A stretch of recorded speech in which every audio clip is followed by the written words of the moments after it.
வணக்கம். இது உங்கள் ஊடகம், தமிழர்களுக்கான ஊடகம் ஜீவா டுடே. நமது தமிழ்நாடு முதலமைச்சர் மாண்புமிகு ஜோசப் விஜய் அவர்கள் தென் இந்திய மாநில முதலமைச்சர்கள் மாநாட்டில் உள்துறை அமைச்சர் அமித்ஷா தலைமையில கலந்துக்கிட்டாங்க. நிறைய விஷயங்களை பேசியிருக்கிறாங்க. இதுல நம்ம ஒரு ஊடகமா எதை நம்ம பகுத்து மக்களுக்கு நான் சொல்ல விரும்புறேன்னா, காவிரி பிரச்சனை பேசினாங்க, அது குறித்து நான் பேசுறேன். வேற என்ன மேகதாது, அப்புறம் நிதி வேணும், எல்லாமே கோரிக்கை தான். இதெல்லாம் பெரியார் அண்ணா காலத்திலேருந்து நம்ம வடக்கை நோக்கி வைக்கின்ற கோரிக்கை. யார் டெல்லியில இருந்தாலும் நம்ம அந்த கோரிக்கை வச்சிருக்கோம், அதெல்லாம் வச்சிருக்காங்க. சரி, அதை விட நான் முக்கியமான விஷயத்துக்கு வரேன். இந்த பாயிண்ட்ஸ் கொடுத்து அவர் பேசுறேன். இந்த டீலிமிட்டேஷன் ஒன்று இருந்ததுல, இந்த தாவேக்கா ஏதோ அதுக்கு ஒரு கூட்டம் நடத்தினாங்கல்ல, காங்கிரஸ், கம்யூனிஸ்ட், விடுதலை சித்தைகள்லாம் கூப்பிட்டு முடிச்சுட்டு டீலிமிட்டேஷனே கூடாது, இது அப்படியே தொடரணும், அவ்வளவுதான் அப்படின்னு ஒரு தீர்மானம்லாம் போட்டாங்கல்ல. நம்மளே ஒரு பக்கம் ஆடி போயிட்டோம். அப்பா, ஃபேர் டீலிமிட்டேஷன்ல இருந்து நோ டீலிமிட்டேஷன்ங்கிற அளவுக்கு பேசக்கூடிய ஒரே ஆளு நம்ம முதலமைச்சர் விஜய் தான்ப்பா. உண்மையான மாநில சுயாட்சி மாவீரன் தாயா. பெரியாருடைய உண்மையான சீடரை இவர் தாயா அப்படிலாம் நினைச்சோம்.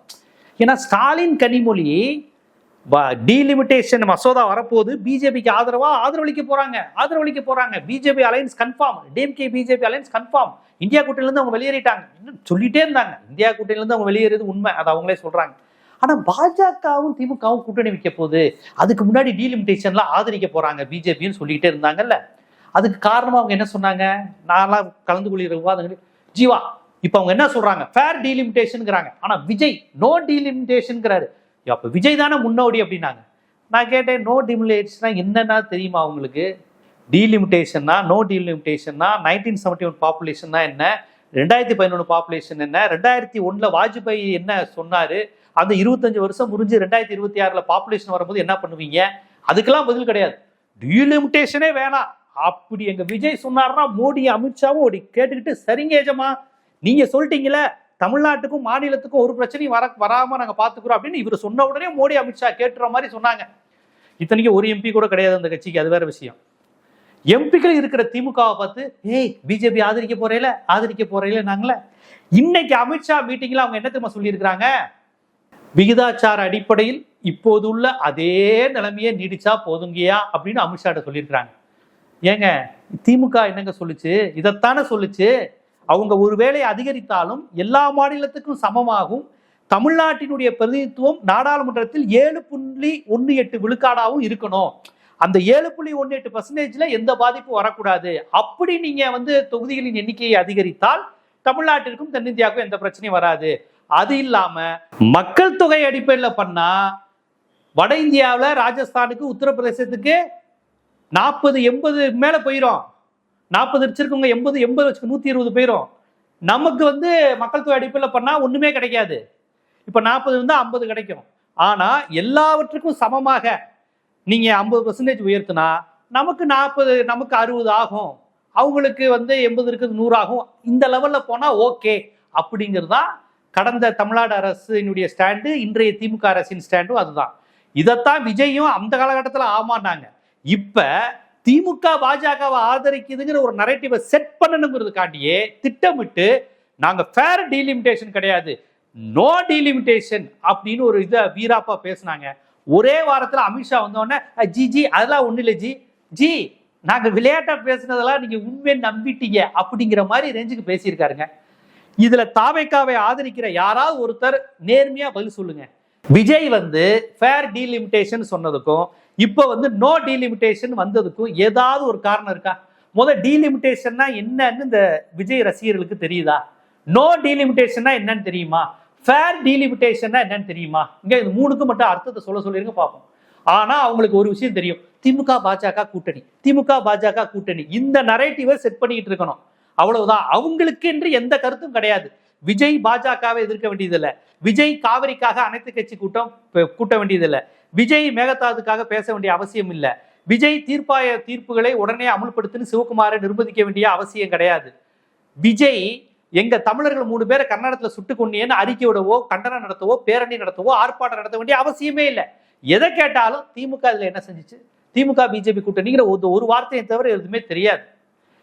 டீலிமிட்டேஷன்னா என்ன? மக்கள் தொகை அடிப்படையில் தொகுதியை பிரிக்கிறது. நோ டீலிமிட்டேஷன்னா இப்ப இருக்க 543 அப்படியே கண்டினியூ ஆகணுங்கிறது. ஃபேர் டீலிமிட்டேஷன்னா எல்லா மாநிலங்களுக்கும் ஒரே விகிதத்தில் ஏற்றுவது. இந்த மூணுக்குமான வித்தியாசம் தெரியுமா? இந்த மூணுல எது பெஸ்ட்? சரி, டீலிமிட்டேஷனே பண்ண வேணாம், எந்த விகிதாச்சார உயர்வு கூட வேணாம் அப்படிங்கிற மாதிரி ஒரு முடிவுக்கு அவங்க வர்றாங்கன்னு வச்சுக்கோமே. 2001 வாஜ்பாய் ஆட்சியில சொன்னபடி 25 வருஷம் கழிச்சு 2026 மக்கள் தொகை கணக்கெடுப்பு எடுப்பாங்க. அப்ப நீங்க பண்ணியே ஆகணும். அப்ப நீங்க எப்படி பண்ணுவீங்க? ஃபேர் டீலிமிட்டேஷன் பண்ண முடியாது. மக்கள் தொகை அடிப்படையில வட இந்தியாவுக்கு அதிகமாகவும் தமிழ்நாட்டுக்கு குறைவாகவும் பண்ணுவீங்க. அதை தடுப்பதற்காகத்தான் இப்ப திமுக உட்பட பல கட்சிகள் அன்றே அவர்கள் ஆட்சியில் இருந்த போதே ஃபேர் டீலிமிட்டேஷன் 50% எல்லா மாநிலத்துக்கும் சமமா ஏத்துங்க. இந்த மாதிரி மக்கள் தொகை அடிப்படையில் ஏத்துனா வட இந்தியாவில் நிறைய இருக்கும், நம்ம மக்கள் தொகை குறைவு. அந்த அநீதியை தட்டி கேட்பதற்காகத்தான் நம்ம சமமா ஏத்துங்க. இந்த நிலை, இந்த பெர்சன்டேஜ் அப்படியே 7.1% தமிழ்நாட்டினுடைய இடம் நாடாளுமன்றத்தில் அது எங்களுக்கு தொடரணும் அப்படிங்கிற அந்த புள்ளியில அவங்க உறுதியா இருந்தாங்க. ஆனா பாத்தீங்களா, டீலிமிட்டேஷனே வேணான்னு சொன்னவங்க ஃபேர் டீலிமிட்டேஷன் வந்துட்டாங்க. டீலிமிட்டேஷன் வேணான்னு இப்போதைக்குள்ள சொல்ல முடியாதுங்க. அப்படி சொன்னா 2026 மக்கள் தொகை அடிப்படையில் வந்துடும். டீலிமிட்டேஷனே வேணாங்கிற அளவுக்கு சொல்ல முடியாது. நம்ம சிஸ்டம் அப்படி இருக்கு. தமிழ்நாடு தனித்தெல்லாம் முடிவெடுக்க முடியாது. அப்ப எல்லாத்தையும் வேணான்னு சொன்னீங்கன்னா 2026 படி மக்கள் தொகை அடிப்படையில வட இந்தியாவுக்கு அதிகமாகவும் உத்தரப்பிரதேசத்துக்கு அதிகமாகவும் தமிழ்நாட்டுக்கும் கேரளாவுக்கும் குறைவாகவும் வந்துடும். புரியுதுங்களா?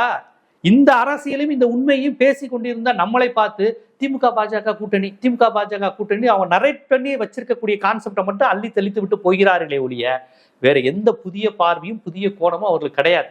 பாஜக எதிர்ப்பு கிடையாது, இந்துத்துவ எதிர்ப்பு கிடையாது, டெல்லி ஆதிக்க எதிர்ப்பு கிடையாது, வடவர் ஆதிக்க எதிர்ப்பு கிடையாது, ஆரிய பண்பாட்டு எதிர்ப்பு கிடையாது, இந்துத்துவ எதிர்ப்பு கிடையாது, கத்தோலிக்க அடிப்படைவாதம் உள்ள வருது அதை எதிர்ப்பது கிடையாது, கத்தோலிக்க அடிப்படைவாதத்தை உள்ள விட்டுட்டு RSS வேடிக்கை பார்த்துட்டு பிஜேபி உள்ள வருது அதை எதிர்ப்பது கிடையாது, குர்பானிக்கு ஆப்பு, திருப்பரங்குன்றம் மலையில முஸ்லிம்களுக்கு ஆப்பு, கிறிஸ்தவர்களுக்கு கல்லூரி நிறுவனங்களுக்கு தொண்டு இனிமே ஃபண்டு வராதுங்கிற அளவுக்கு கிறிஸ்தவ நிறுவனங்களுக்கு எல்லாம் ஆப்பு.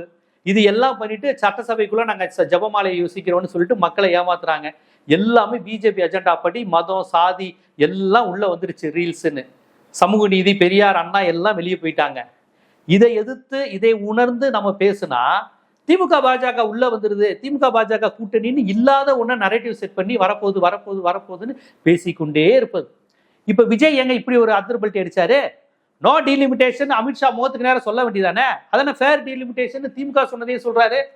திமுக சொன்னா கூட்டணி, நீங்க சொன்னா அப்ப நீங்க பாஜக சரண்டர் அடைஞ்சிருக்கீங்கன்னு சொல்லுவோமா? அமித்ஷாட்ட அவுட்னு சொல்லுவோமா? அமித்ஷாட்ட ஃபுல் சரண்டர் சார் ஐயா அப்படின்னு சொல்லலாமா? நீங்க அதானே சார் சொன்னீங்க. நீங்க சொன்னதையே நீங்களே மாத்தி பேசுறீங்க சார். 10 நாள் கூட ஆகல சார் நீங்க சொல்லி. 10 நாளைக்கு முன்னாடி நீங்க என்ன சொன்னீங்க? நோ டீலிமிட்டேஷன், இப்ப ஃபேர் டீலிமிட்டேஷன். இதைத்தானே திமுக அன்னைக்கே சொல்லிச்சு. விஜய் படத்துல ஒரு ஜோக் வருமே, வடிவில் ஜோக், இதைத்தான் அந்த டெய்லரும் சொன்னேன் அப்படின்னு சொல்லுவாங்க இல்ல, அது காவலன் படத்துல அது மாதிரிதான் இருக்கு. அப்ப இவங்க இந்த கவர்மெண்ட் இந்த ஸ்கீம்ஸ் இவங்களுடைய செயல்பாடுகள் எல்லாமே எதிர்த்தரப்பினரை ஏதாவது ஒரு நரேட்டிவ் செட் பண்ணி அவங்க மீது கல்லெறிவதை தவிர இவர்கள் ஆக்கப்பூர்வமா ஆரோக்கியபூர்வமா எதுவுமே செய்வதில்லை. சிவகுமார் பக்கத்துல உட்காந்து நீங்க என்ன பேசுனீங்க? ஒழுங்கா நடுவர்மன்ற தீர்ப்பை அமுல்படுத்துங்கன்னு பேச வேண்டியது. அவங்கள்ட்ட என்னத்த பெரிய பேச்சுவார்த்தை இருக்கு? அமித்ஷா அப்படி ஒரு முடிவுக்கு வந்தாரா? அப்படி எதுவும் சொன்னீங்களா? கிடையாது. இப்ப இந்த தீர்ப்பு மூலமா சிவகுமார்கிட்ட பேசி நீங்க ஏதாவது தீர்த்திருக்கீங்களா? கிடையாது. நிதி தரேன்னு அமித்ஷா ஒப்புக்கொண்டிருக்காரா? அதிக நிதி கேட்டிருக்கீங்களே, அதிக வரி சுதந்திரம், எங்களுக்கு டாக்ஸ், மாநிலங்களுக்கு டாக்ஸ் விதிக்கிற உரிமை வேணும்னு கேட்டீங்களே, அமித்ஷா ஓகே சொல்லியிருக்காரா? ஏதாவது ஒண்ணு இந்த மாநாட்டில் விஜய் போய் தமிழ்நாட்டுக்கான இதுவரை மறுக்கப்பட்ட நிதி உரிமையை பெற்று தந்துட்டார், வரி உரிமையை பெற்று தந்து விட்டார் உங்களால சொல்ல முடியுமா? எதுவுமே கிடையாது. எதுவுமே உங்களால சொல்ல முடியாது. இருந்ததையும் இப்ப அவங்க பாஜக அந்தர்பல்ட்டி அடிச்சிருக்கிறாங்க. ஃபேர் டீலிமிட்டேஷன் என்பது பாஜகவுடன் கூட்டணி என்று சொன்னாங்கன்னா இப்ப விஜயும் பாஜகவுடன் கூட்டணிக்கு நெருங்குகிறாரா அப்படிங்கிற கேள்வி வருது. இந்த மாதிரிதான் தொடர்ச்சியா சொல்லிக்கிட்டு இருக்கிறாங்க. அங்க சிவகுமார் கரூர்ல செத்து போனப்ப நீ அமைதியா இருந்தேல, நாங்க ஏதாவது கமெண்ட் பண்ணோமா? அது மாதிரி இங்க கர்நாடகத்துல 3 தமிழர்களை சுட்டு கொண்டு இருக்கோம், நீ அமைதியா இருக்கணும்னு. விஜயோட வீக் பாயிண்ட் எது, எந்த பாயிண்ட தொட்டா விஜய் அமைதியாவாரு அப்படிங்கறத தெரிஞ்சுக்கிட்டு சிவகுமார் பேசுறாரு. அப்ப இந்த அளவுக்கு பேசிட்டு இருக்கும்போது எதுக்குமே பதிலடி தராம திமுக பாஜக கூட்டணி சொல்லிட்டு இருந்தவங்க இப்ப அந்தர்பல்ட்டி அடிச்சு அமித்ஷா கிட்ட திமுக என்ன பேசுச்சோ அதையே பேசியிருக்காங்கன்னா இதுதான் இந்த அரசினுடைய கொள்கையா? தமிழர் நலன் சார்ந்து, மாநில நலன் சார்ந்து, சமூக நீதி சார்ந்து எல்லா கொள்கையிலும் இவங்க இப்படிதான் இருக்கிறாங்களா? அமித்ஷாவையும் மோடியும் பார்த்தா அந்தர்பல்ட்டி அடிப்பதுதான் இந்த அரசினுடைய செயல்பாடா அப்படிங்கிற கேள்வி ஒரு பத்திரிகையாளராக, ஒரு தமிழனாக, ஜனநாயகத்தின் மீதும் சமூக நீதியின் மீதும் ஒரு பற்று கொண்டவனாக எனக்கு அந்த கேள்வி ரொம்ப இயல்பா எழுகிறது என்பதை இந்த காணொலி மூலமா தெரிவித்துக் கொள்கிறேன். இது போன்ற அரசியல், சமூகம், சினிமா போன்ற பல்வேறு விழிப்புணர்வு காணொலிகள் உங்களை வந்து சேருவதற்கு ஜீவா டுடே சேனலை சப்ஸ்கிரைப் பண்ணுங்க, ஆதரவு தாங்க. நன்றி.